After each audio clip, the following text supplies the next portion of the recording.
Selamat pagi, terpuji namamu Tuhan, yang masih memperkenankan kami ada pagi hari ini menjumpai Engkau dan berjumpa dengan sesama kami dalam sejenak melalui doa dan firman-Mu. Karena itu kami mau bersyukur Tuhan. Hari ini Selasa 16 Februari 2021. Mari kita berdoa. Terima kasih ya Allah, kehidupan dan waktu anugerah-Mu untuk kami lanjutkan dalam kehidupan yang Kau beri bagi kami. Kami sejenak mau menikmati bersama dengan Tuhan di dalam doa dan firman-Mu yang akan kami renungkan pagi hari ini. Berkata-katalah Tuhan, karena kami sedia. Di dalam nama Tuhan Yesus kami berdoa untuk itu. Amin. Saudara, firman Tuhan hari ini pertama Timotius pasal 3 ayat 14 sampai ayatnya yang ke-16. Berkata, jemaat Allah, dasar dan penopang kebenaran. Semuanya itu kutuliskan kepadamu, walaupun kuharap segera dapat mengunjungi engkau.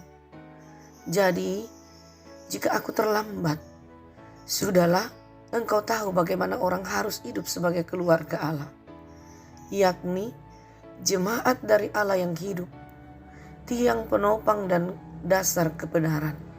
Jadi, sesungguhnya agunglah rahasia ibadah kita. Dia yang telah menyatakan dirinya dalam rupa manusia, dibenarkan dalam roh, yang menampakkan dirinya kepada malaikat-malaikat, diberitakan di antara bangsa-bangsa yang tidak mengenal Allah, yang dipercayai di dalam dunia, diangkat dalam kemuliaan. Sampai demikian bagian firman Tuhan saudara yang diperkenankan kita membaca, mendengar hari ini untuk kita renungkan dan jadikan pedoman bagi kehidupan kita. Menyapa saya dengan satu pokok perenungan, hidup sebagai keluarga Allah.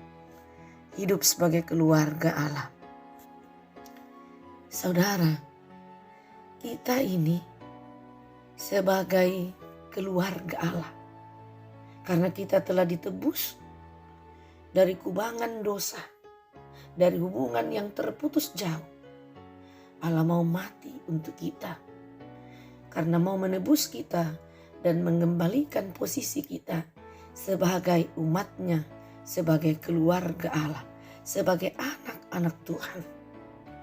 Karena itu ada harga pada diri kita, tetapi juga terkait ada tanggung jawab yang Tuhan beri bagi kita, sekaligus mencerminkan identitas kita sebagai anak dan keluarga Tuhan. Sekilas membanggakan saudara, tetapi justru juga menjadi tekanan bagi kita, karena itulah hal yang berat yang ada pada kehidupan kita. Ada harga yang harus kita bayar untuk mewujudkan sebagai keluarga Allah.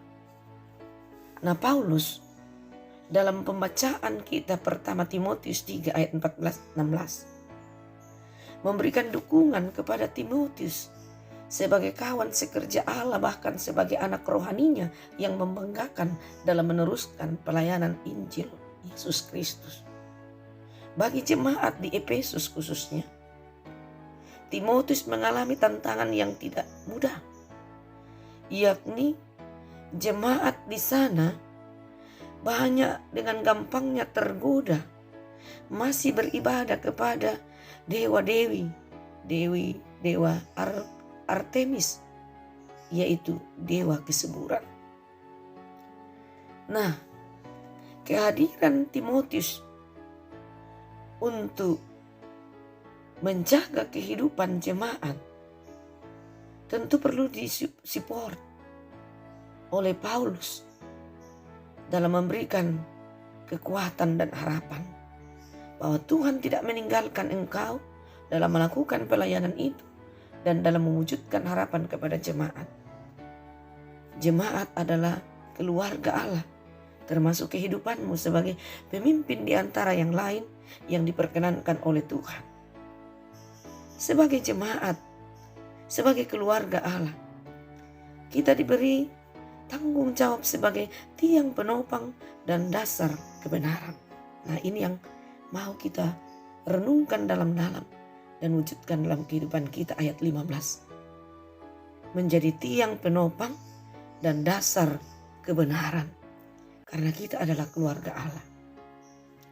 Nah, dalam hal ini Paulus memberitahukan bahwa sebagai keluarga Allah haruslah mengalami lahir baru di dalam Kristus oleh kuasa Roh Kudus, supaya kita bisa menjadi penopang dan dasar kebenaran.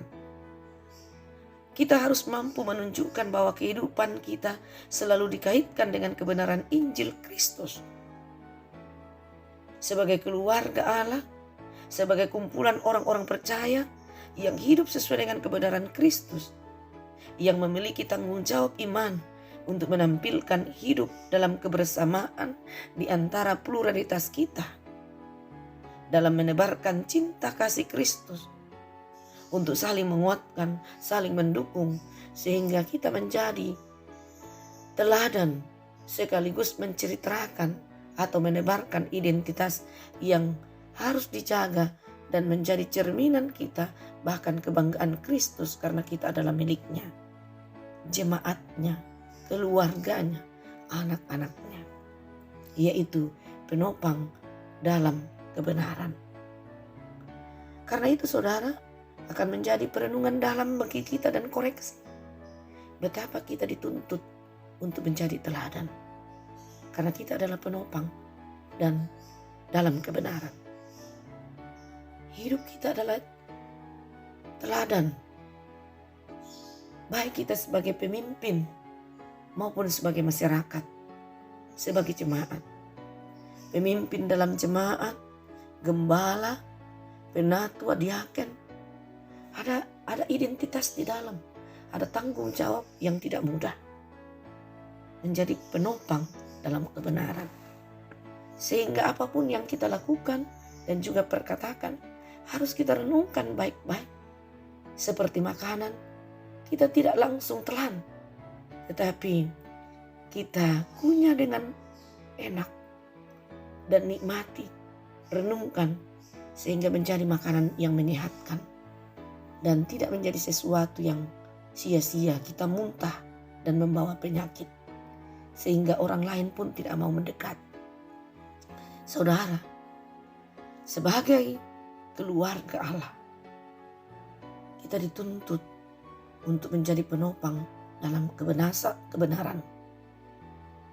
Nah, Paulus dan Timotius mengingatkan kita, di tengah-tengah tantangan di sekitar kita ada, di mana Tuhan mengizinkan kita berinteraksi, termasuk situasi sekarang ini, situasi pandemi COVID menantang kita, tetapi kita tetap ingat bahwa pada diri kita ada satu nilai, yaitu sebagai keluarga Allah dan dasar serta penopang kebenaran.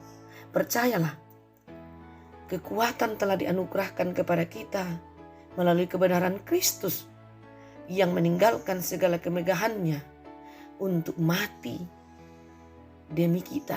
Dengan demikian kita telah dibenarkan. Kita sudah punya kekuatan itu. Tinggal bagaimana kita mengembangkan. Percayalah saudara, sekalipun memang tidak mudah, kemampuan untuk menjadi teladan itu ada pada diri kita. Tuhan memampukan kita untuk hidup benar, hidup dalam kasih, hidup dalam keadilan. Mengapa kita mesti ciut?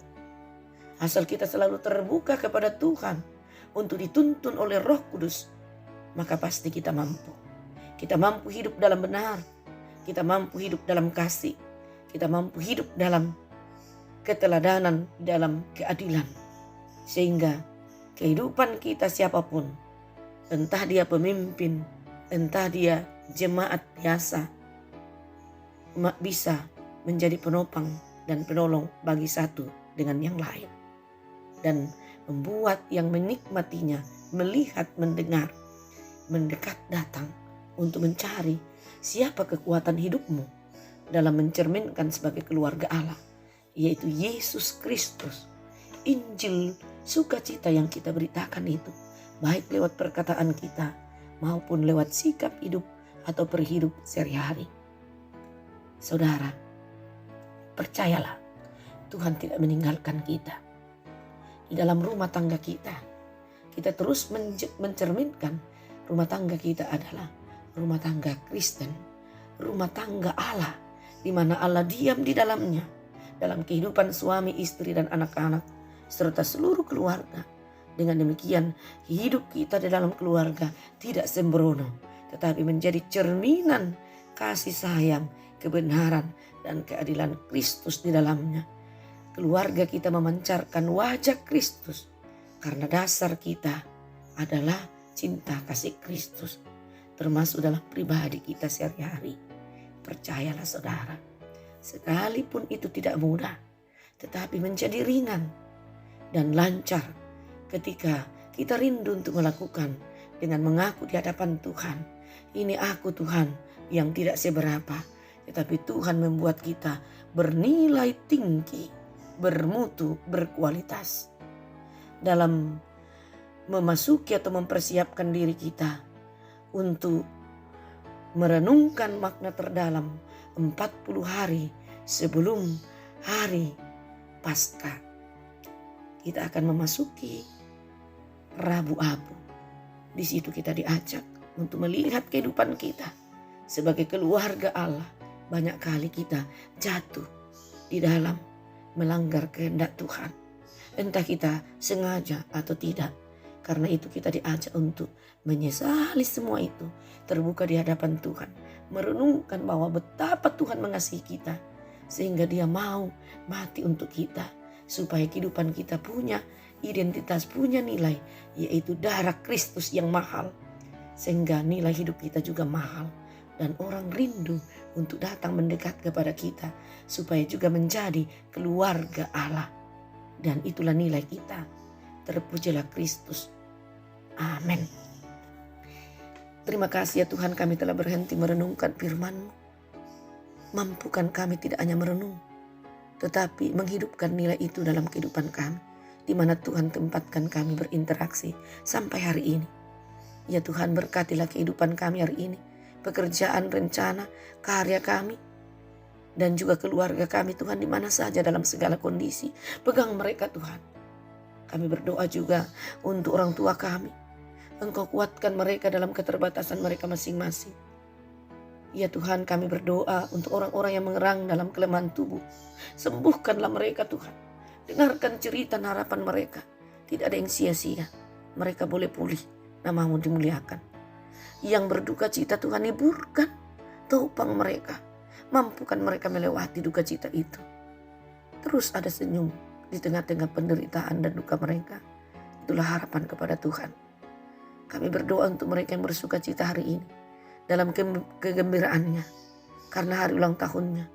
Mereka tidak melupakan sumber hidup dan sukacita itu, yaitu Allah sendiri. Mereka bersyukur. Kami berdoa untuk pemerintah kami. Tuhan berkati kinerja kepemimpinan mereka. Tidak ada yang sia-sia bagi kehidupan kami semua. Kami boleh menopang satu dengan yang lain. Kami berdoa untuk seluruh kehidupan hamba-hamba-Mu, bersama dengan keluarga mereka dalam keseharian mereka. Peluk kami Tuhan. Teguhkan hati kami dalam menjalani dan meneruskan hidup, termasuk tanggung jawab yang Tuhan percayakan bagi kami. Kami mampu karena Tuhan yang memampukan kami. Ya Tuhan, kami teringat bagi saudara-saudara kami yang dalam tekanan hidup, baik karena musibah alam, bencana, banjir. Engkau hadir dalam tengah-tengah pergumulan itu untuk tidak membuat mereka putus asa dan mendapatkan solusi dari Tuhan sendiri melalui kehidupan bersama untuk mereka lepas dan melewati masa-masa sulit itu. Ya Tuhan, satu kali mereka akan pulih semua, termasuk harapan kami terhadap virus pandemi corona ini. Semua punah dan interaksi kehidupan kembali normal. Ya Tuhan, terima kasih. Hari ini Engkau masih ada memperkenankan kami hidup. Ampuni dosa kami Tuhan. Dengarkan harapan kami, sukacita kami. Di dalam nama Tuhan Yesus. Amin.